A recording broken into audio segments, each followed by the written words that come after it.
The Jersey Swap podcast is sponsored by Apollo Home.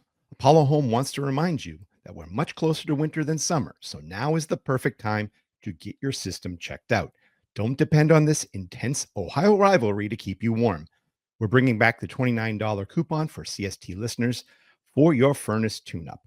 And as always, keep them in mind for any electrical or plumbing needs. Give them a call, send them a text, or schedule online at apollohome.com.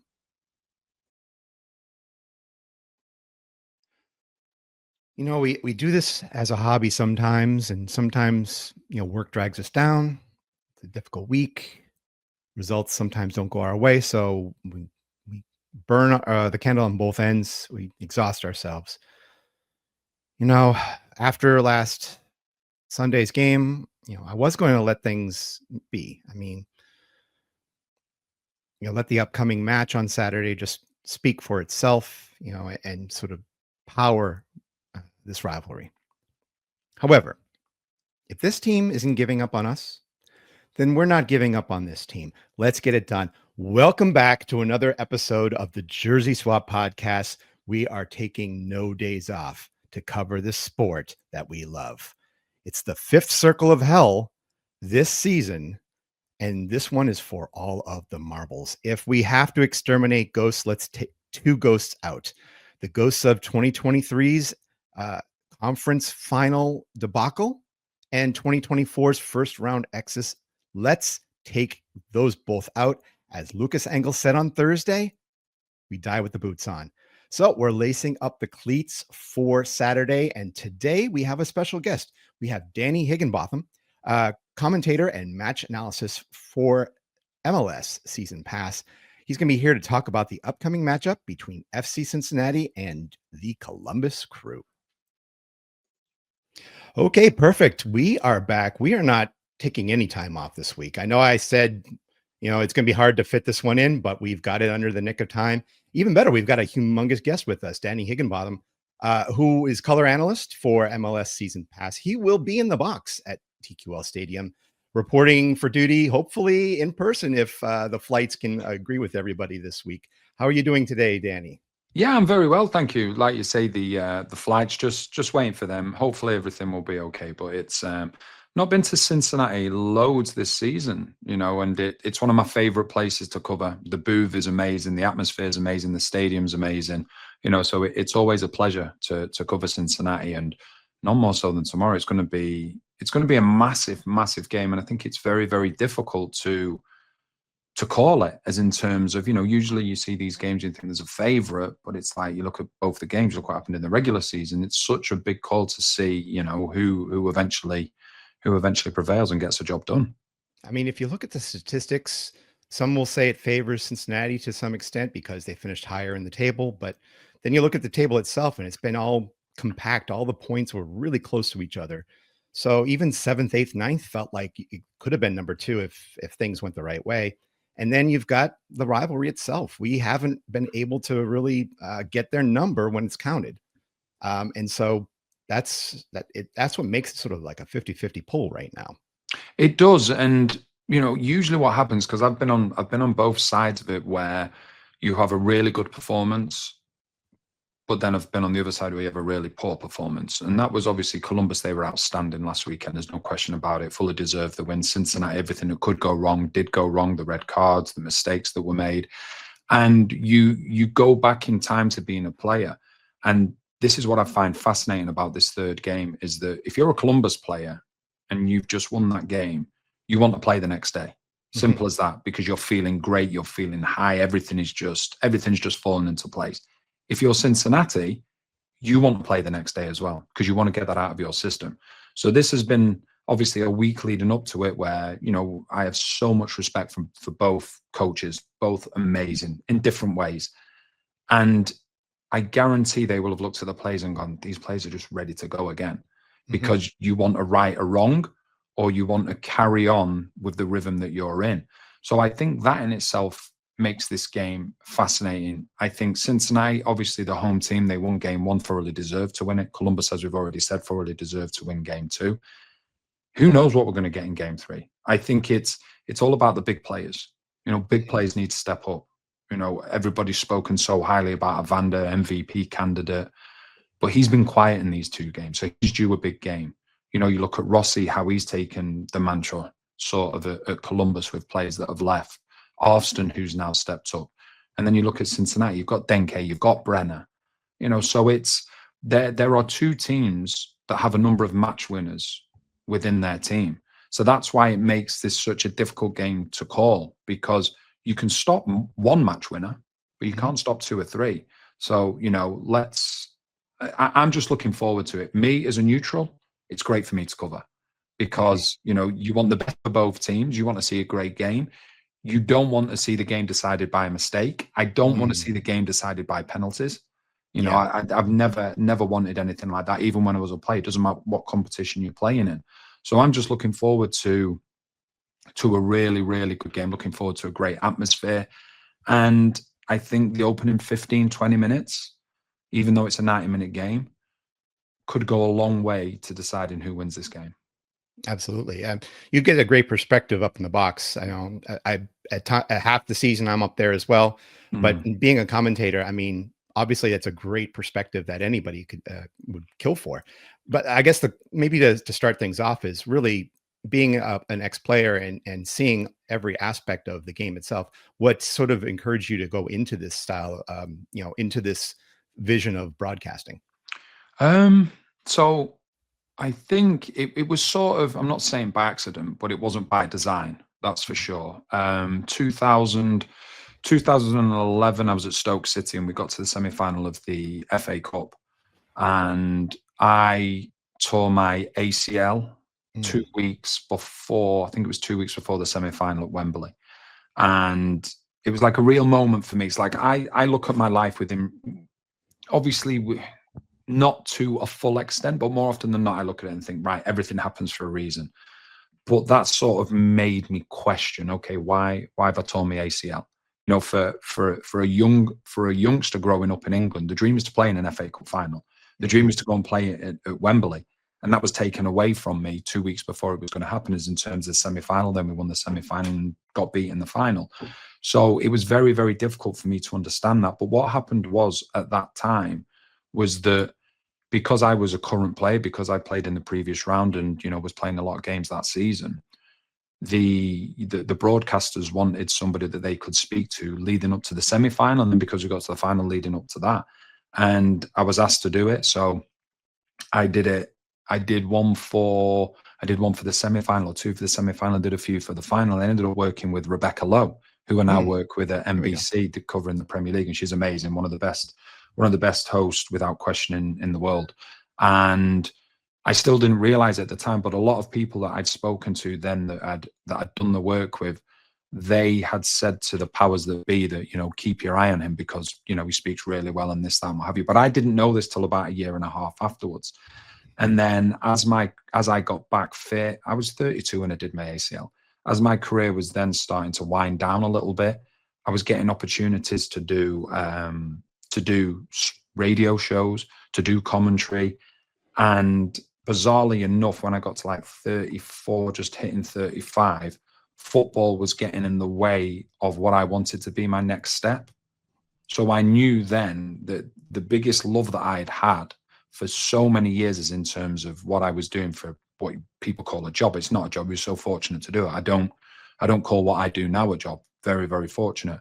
But when sort of the desire to do commentary, to do shows and to do things like that started to overtake football towards the end of my career, I was just so grateful, because when you're a footballer for so long and it's all that you know, specifically like in England you're playing, you don't necessarily have the education behind you. The way that it's done here, where a lot of players will go to college first and then get drafted, is great because that gives you something to fall back on. But a lot of the time when you're playing football in England, you don't have the education to fall back on. So the most difficult thing can be when you're transitioning, when you finish playing, regardless of how much money you've made in the game, you still don't want to sit around doing nothing. So it's all about what you're going to do next. And I then look back at the injury that I got and, okay, I missed what would have been, you know, a wonderful day for myself and my family. But I think that me getting that injury sort of led to where I am to this day, which sort of started this like gradual process of going into a new career. And I've just enjoyed every single minute of it. I love doing the commentary. It's my favorite thing to do. Studio's great as well. But to be at the games, to soak in the atmosphere, to understand and have more knowledge of the game now, probably than without question, than what I did when I was playing. I think if I had the knowledge about the tactical elements of the game, if I had that when I was playing, I think it would have been a bad thing. Because I think, because I think you can, and don't get me wrong, we talk about intelligent players, you know, and that's a huge thing. But I think the amount of knowledge we're taking now in the roles that we're in, by speaking to managers, by watching numerous games from sort of an elevated area, you know, the way in which we call a game. And that's a huge thing, to be able to look down and sort of see the bird's eye view. There's so many things that you can talk about that you've seen previously covering. And obviously, you know, when you speak to the managers, you can get in depth with them, which is great as well. So I absolutely love this. I can't call it a job. I love this pastime. It would be wrong and ignorant and rude of me to call this a job, because you know, I'm so fortunate to do what I do on a weekly basis in a league that's growing, in a league where I've got to know a number of managers very well, and they are hugely accommodating, which I consider myself very fortunate that they are that way with me. And like I say, it's an absolute privilege working with Steve Cangelosi every week.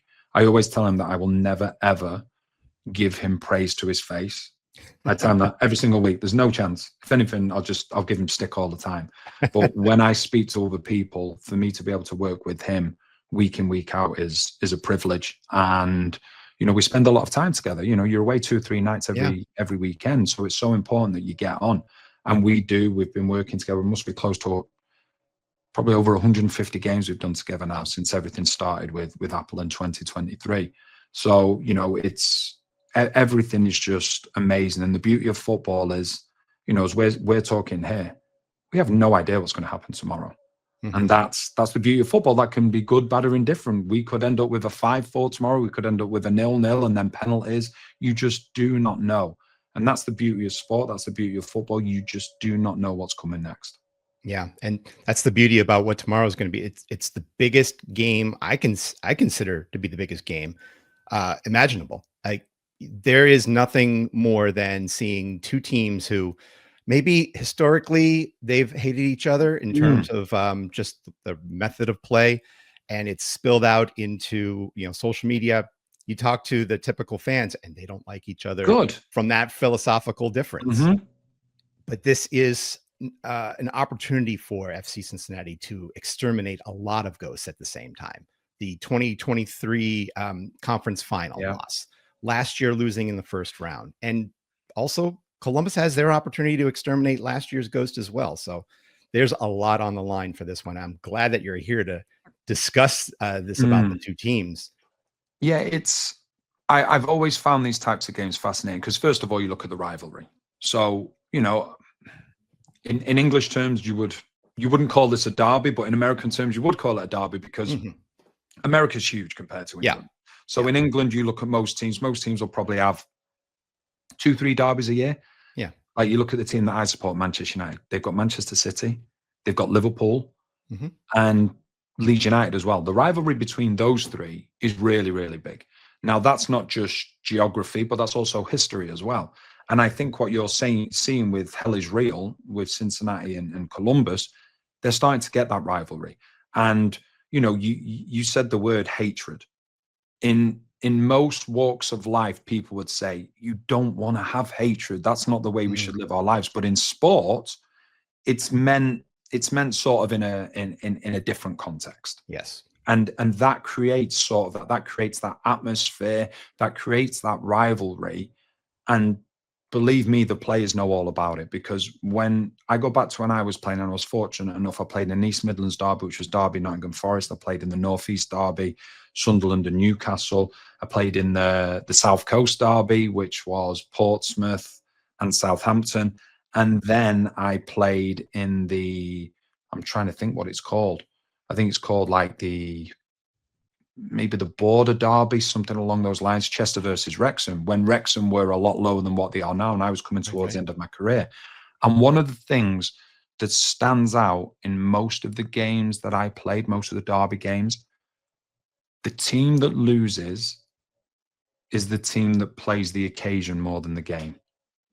And it's huge. And that's where, like, we talk about the players going into this game tomorrow. The coaches have the biggest role imaginable leading into these games. Not just because of what's at stake, we all know what's at stake, but because there is a rivalry that's growing all the time. And when you speak to managers, they have to be able to identify, okay, which is the player that's getting a little bit too, not anxious, but getting a little bit too excited. Need to try and bring him down a little bit. There's the players that you can leave alone because they just treat every single game the same. But then there's other players that you look and think, they're a little bit nervy. How are they going to respond to that? And unfortunately, what you do see in a lot of rivalry games, a lot of derby games, they can be decided by a mistake because players in rivalries, in derby games, some players tend to overthink because the magnitude of the game gets to them. And then that's when the managers, like I say, that's the biggest. From my side of things, we can talk about the tactical analysis. We can talk about, oh, well, Cincinnati needs to do this and Columbus need to do that. I think the biggest role from a coach in games like this is making sure that all the players are on an even keel before the game begins. Also, otherwise, people, it's like, would you have thought that Kubo would have got 2 yellows in a short space of time? Okay, I know. I think he might have actually got, I think he got a straight red, didn't he, for the second one? But he'd already been booked, correct? Yes. Yeah, he'd already been booked. Now, a player of his experience, you wouldn't expect that. And I think for me, that is an example of what these games can do to you. It's like a lot of players will be like, okay, well, yeah, this is a little bit of a different game, so I've got to do something a little bit different. When in all reality, you have to treat it like a normal game, as difficult as it is. And that's where the manager's role is huge. Because if the players start to feel the nerves from the manager, if the players start to see that the manager's doing things a little bit different, then it's going to affect the players because the manager is the leader of the players. But in Wilfred Nancy and in Pat Noonan, I look at 2 coaches that can keep this even keel and can make sure that the players are in the right spot when they go out onto the field. So it's not just the quality of the players, it's how they react to such a big game and such a big atmosphere. Yeah, let's look at those matches in retrospect. For those that are in a vacuum or a black hole, first game went to Cincinnati, second game decisively went to Columbus. In the first match, I mean, from my perspective, within the box, I was a little surprised that Cincinnati was allowed more of the possession and opportunities than Columbus usually allows the other squad to provide. So maybe from your perspective as an analyst, how can you sort of see the overall product, and how did Cincinnati leash the Columbus game in general? I think obviously we'll come on to the second game in a minute, but I think that the first 2 games were very similar as in terms of the team that won the game. Obviously the scores were different, but it was about the tempo and it was about the energy. And when I saw game 1, it looked as though, and this has never been Wilfred Nancy's way of doing it, and I'm sure it wouldn't have been his way of wanting to do it in the first game, but it was as though Columbus was saying, okay, well, you come at us, Cincinnati. You come at us, and if we can keep it 0-0 to a certain point and make you a little bit nervy, then maybe it goes in our favor, and maybe the fans start to get nervy, and then that starts to filter onto the field. And like you quite right to say, that's very un-Columbus like. But Cincinnati, they took advantage of it and they won every second ball. They were getting on the end of balls that were played forward, and Columbus were not really able to get into any type of rhythm within the game. And that's the big thing. When you look at a team like Columbus, if you let them into their rhythm, they are very, very difficult to stop because they have so many different ways to win a game.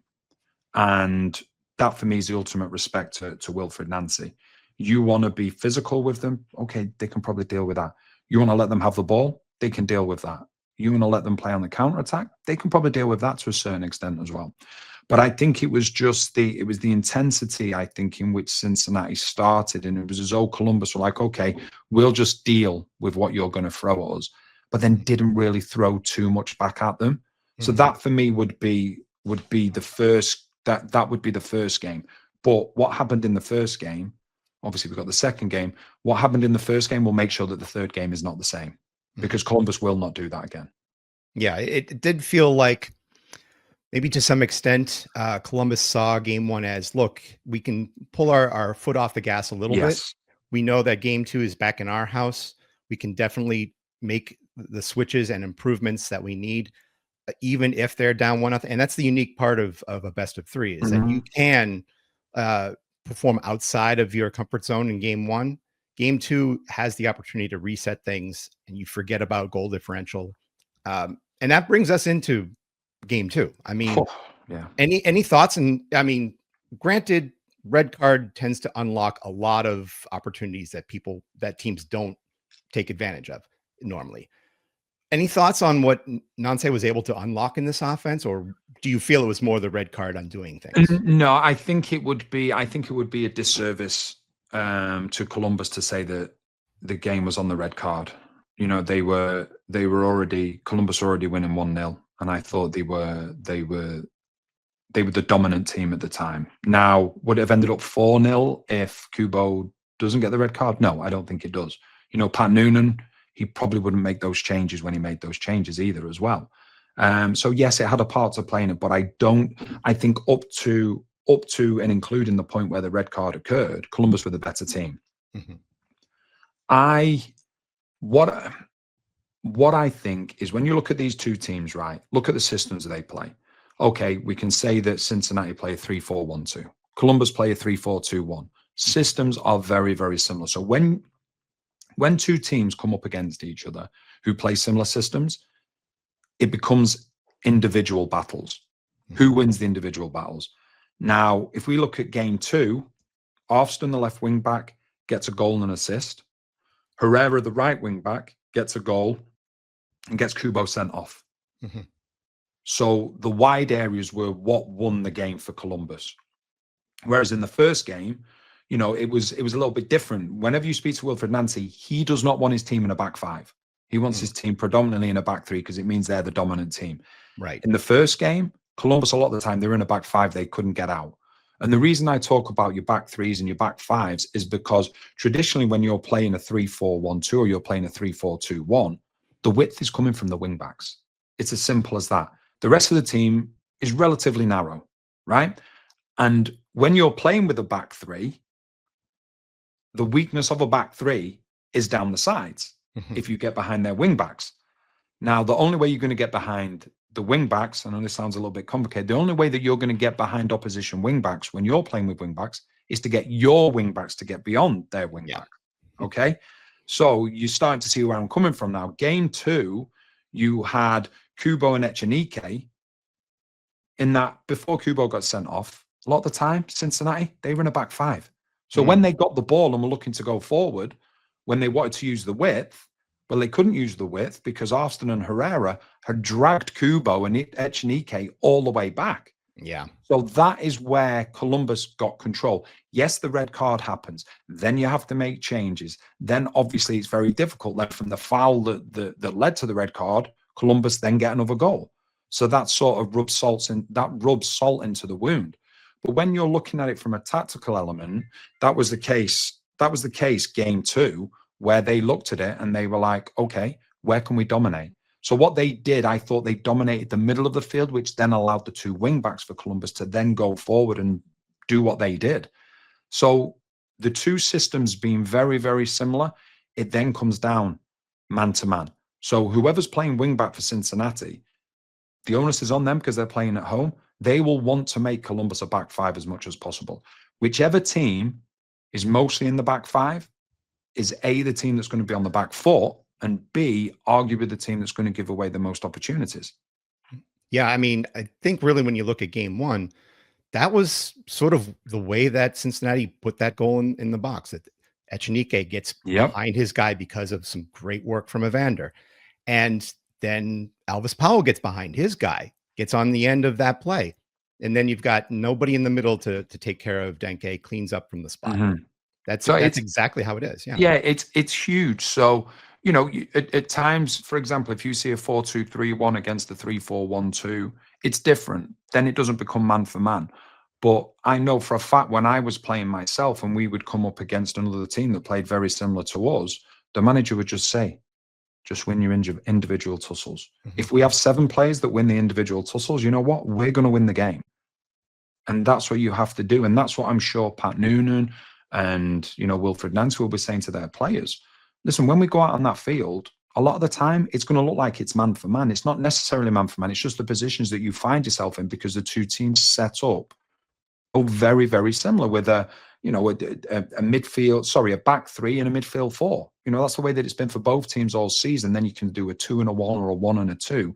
But that defensive side, that's when it's like, okay, this is going to be the play that you're going to be coming up against. If you get the better of him, and if another 6 of your teammates get the better in their tussles, then you are, percentage-wise, you're going to come out on top and you're probably going to win the game if you take the chances that you get. Okay, well, let's take a look at all those chances that we're putting together for game 3. And I sort of want to start out by asking, let's take Evander. We know that he can be his MVP self. We look at Rossi and to some extent, maybe even Gazdag. We know that they can be MVP material as well. On both sides of the ball, who do you feel the X factor has to be other than these big names? Oh, even though, other than those, I've got to take that caveat. Everybody says Evander, everybody says Rossi. So let's take. So who do you want to take out? You want to take out Evander and you want to take Rossi out? Yeah. Who do you see as X factors? Well, you know what I'm going to do? Let's take Evander out. Let's take Rossi out. Let's take Halfston out as well, because we know what a good player is. Okay. Let's take Denke out. Let's take Brenner out. Okay. So we're really taking now the players that you would imagine are going to be the go-to guys. Yes. For Columbus, Nagbe. Plain and simple, it's Nagbe. Because as we've said before, this is not a game for the faint-hearted, especially if you're Columbus. Cincinnati are going to be, in my opinion, having sort of been in this situation as a player before and having seen numerous games like this before, they are going to be hurting. They are going to be, from that first whistle, go. Because the fans will make the noise. They're going to want to add to that. They're going to want to make sure that those decibels are high. Darlington Nagbe, I remember speaking to Jim Curtin a number of years ago when I first moved over here. And he said that Darlington Nagbe is the best box-to-box US midfielder ever. And I find it difficult to argue with that. I think Nagbe is an incredible talent, and it's a real shame that he's retiring, but obviously, the way that he looks at things, his family's been an unbelievable player. He has the ability to speed a game up and slow a game down. So therefore, he becomes invaluable for Columbus, because if you've got a Cincinnati team that are going to be going really, really quick, are going to be playing with such high intensity, you want to take the sting out of the game. And there are not many better players than Darlington Nagbe that can control the tempo, knowing when to slow it down, knowing when to speed it up. So that's for Columbus. For Cincinnati, I'm going to say Robinson. Oh, Miles Robinson. Absolutely. And the reason I say Miles Robinson is because he needs to organize. He needs to make sure that back line is organized. He needs to make sure that the players we've already mentioned, the likes of Rossi, the likes of Halfston, don't get the room that they got. And he needs to, at times, which we've seen, step out. Because the one thing that Columbus have done well for so long, it's not been as great this year, but was outstanding, I thought, in the second game. They press really, really well. So what you need within that back 3, whether there's changes or whether there's not changes, you need a player that can pick a pass, which can sort of go through that press, or you need a player that can potentially step out through that press. If Robinson is able to get the ball, pick the pass, drive with the ball, and break that press, all of a sudden, the star players that we're then talking about, Evander, Brenner, and Denke, they will find themselves in a little bit more space. Mm. So instead of, listen, I could have said Denke, I could have said Evander, I could have said Brenner, I could have said Echenike, who's been really, really good as a young player. For Columbus, I could have said Rossi, I could have said Habrun, I could have said numerous other players, Austin, Herrera.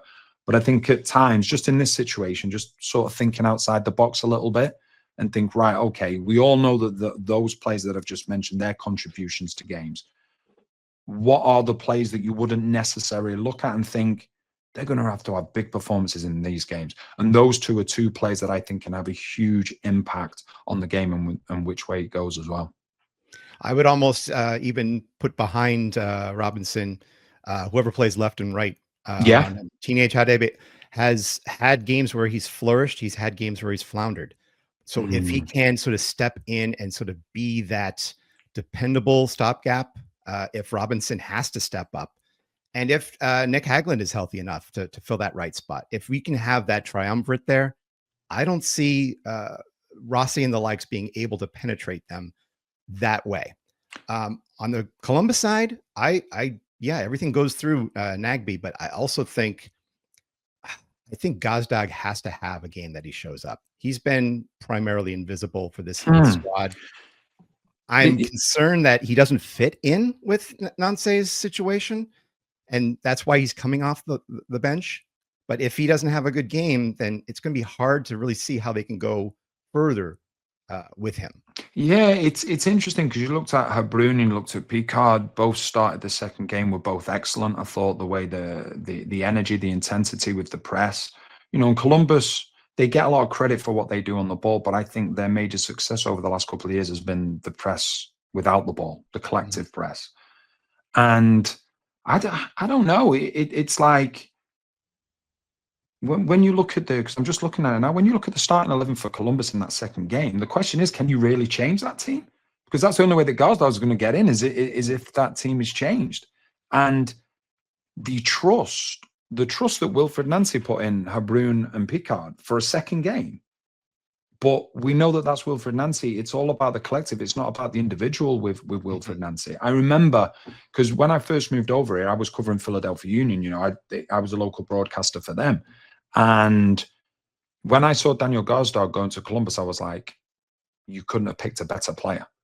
I think he's perfect for the way that Wilfred Nancy wants to play. I think he's a very clever individual. His pressing, we know what Philadelphia Union like. Under Jim Curtin, they were the same. Obviously, Bradley Carnell, he's taken it up a level with the pressing, and he's been outstanding and quite rightly got Coach of the Year. But I don't know. I look at the team and I think to myself, when you have a result like they had last week, now don't get me wrong, Wilfred Nancy, we know that he's not afraid to make changes regardless of what the previous result is. But I'm looking and I'm thinking, and I understand where you're coming from. Gazdag needs to have a big game. But I think there's a big question out there. Does he start the game? I think that's huge. Because I just don't know whether he does. And if he does, it's like where, whose position does he take? Because for me, looking at that Columbus game last weekend, that was a 2023 performance. That was a 2023 MLS Cup performance. So it's very difficult to change that 11. But like I say, we know with Wilfred Nancy, he'll come up with different ideas and you're like, oh, why has he made that change? 15 minutes into the game, you're like, that's why he made that change. The podcast is also sponsored by Beyond Exercise. Beyond Exercise is a local physical therapy and fitness business that helps people stay active and injury-free. In fact, they help some of our local MLS, MLS Next Pro, and FCC Academy players with their health and performance needs. Check out their suite of services at gobeyondexercise.com. Let's close the book a little bit here. And I know since you're working the game, maybe it's a little hard to ask about results, but who do you see coming out of this? And maybe to add a little bit more to it, who do they face in the next round? Oh, this is a conversation we could have for about the next 3 hours. I know it's difficult. I think first of all, you look at who they're playing in the next round. It's going to be Miami or Nashville. Miami looked really comfortable in game one. Game two, Nashville turned up. And that's where, like you say, game ones are I'm not saying it's a trial and error, but you have another go. If you try something in game one and it doesn't work, then you can go, okay, well, that doesn't work, so we can't do it again. Obviously, Suarez is out. Mhm. We know what happened last year. I covered the game 3, Miami versus Atlanta, when something happened that nobody predicted. Really difficult game to call. I think I don't want to get too deep into Miami and Nashville, but the teams that have been successful against Miami this year have had the understanding of, we don't try and stop Messi because we can't stop Messi. So there's an acceptance that Cincinnati did an incredible job. I did that game as well, Steve Cangelosi. That was It was brilliant. The 3-0 game, unbelievable. And they didn't make special. They didn't change their game plan for Messi. That's not because he's not a player that deserves the attention. That's because he's a player that you cannot stop. So you can waste 6 of the 7 days leading up to a game saying, how are we going to stop Messi? The reality is now, I will tell you, you cannot stop him. So do not waste your breath in trying to stop him. What you can do is stop the supply line to him. Right. And what Cincinnati did incredibly well, they got all over Busquets. And that starved Messi of the ball. So Nashville going into this game, they must be thinking to themselves, listen, we cannot stop Messi. We saw in the last game, he scored an unbelievable goal. There's loads of players around him. It doesn't matter. So Nashville have to go in and think to themselves, right, okay, we're playing against a Miami team that going forward, incredible, even without Suarez. But defensively, they give you chances. So can you put the pressure on their back line? But the biggest thing you need to be against Miami is efficient. And it's just such a difficult game to call, because we've seen teams go to Miami. We've seen teams beat Miami 3-0. We saw that with Cincinnati. We've seen it with Orlando. So Nashville will be thinking to themselves, maybe they can do it. I just don't know how to call that one. And ordinarily, if I'm doing a game, I'd be the first one to say, oh, well, I think this team wins. Because although I'm a neutral, I can give my opinion. That doesn't mean to say I want a team to win. I don't know with this one. And like, people have asked me all week, like, what do you think? Cincinnati or Columbus? And people are like, well, surely got to go with Columbus because, you know, they beat Cincinnati 4-0. Then I'm thinking to myself, okay, well, what happened in games that I was in when we got beat 4-0? Well, there's a reaction the next game. So, you know, it's like, it's a bear with a sore head now. It's like you've just angered. You've angered somebody. So that then will make people think, okay, well, maybe there's going to be a different Cincinnati team. But Columbus are going to be full of confidence because they beat Cincinnati 4-0. Yeah, but Cincinnati don't want to allow that to happen again. Pat Noonan would have made sure with the players this week that cannot happen again. There's an expectancy from the fans. They're at home. They won the first game. So for me, this is a really, really difficult one to call. What I would say is that I think the first 20 minutes of this game tomorrow, I'm not going to say that whoever's winning after 20 minutes is winning the game. But if there is a goal within that first 20 minutes, it changes the whole dynamics of the game one way or another, whether you're the home team, whether you're the away team. And that is going to go a long way to deciding who wins the game. But it is just so difficult to call. And as I said to you previously, I could give you 100 reasons why Cincinnati will win, but I can also give you 100 reasons why Columbus will win. So it's,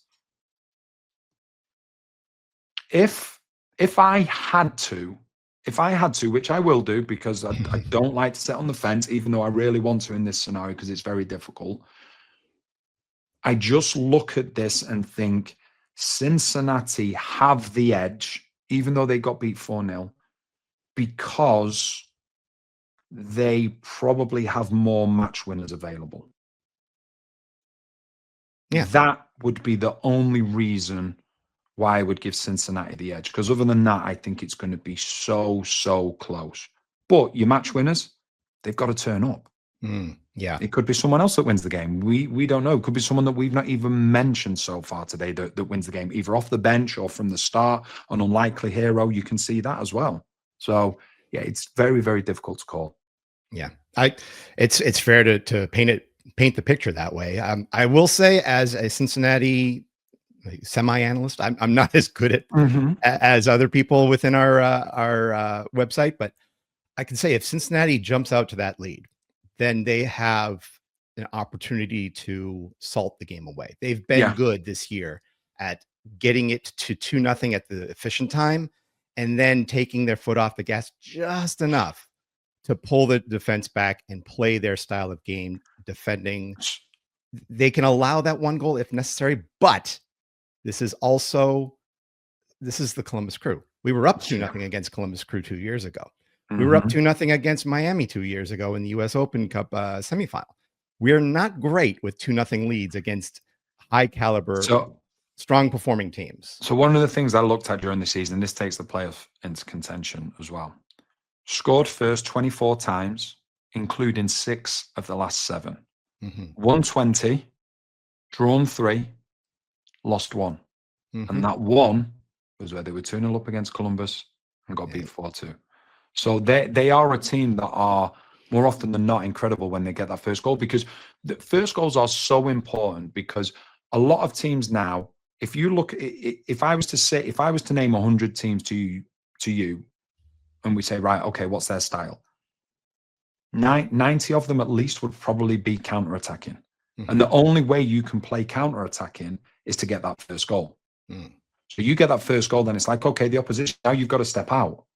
But with Columbus, they're that confident in the way that they play that they will allow you to play on the counter-attack. And the reason teams have had joy against them this year is because that sort of, that counter press hasn't been great. The counter press was brilliant last weekend. Now, even when you had a Van der Brennan and Denke higher up the pitch, the minute Columbus lost the ball, goes to a Cincinnati defender's feet, he's got 2 options. He's like, I've got to get rid of this ball because I'm being crowded out. So you put it out for a throw, or it's just an aimless ball forward, or you go back to Salentano. All of a sudden, the counter-attack is stopped then. So that has a big part to play as well. There are so many different dynamics within this game that are going to decide who's going to win this game. There's so many different things to look at and so many different things to talk about.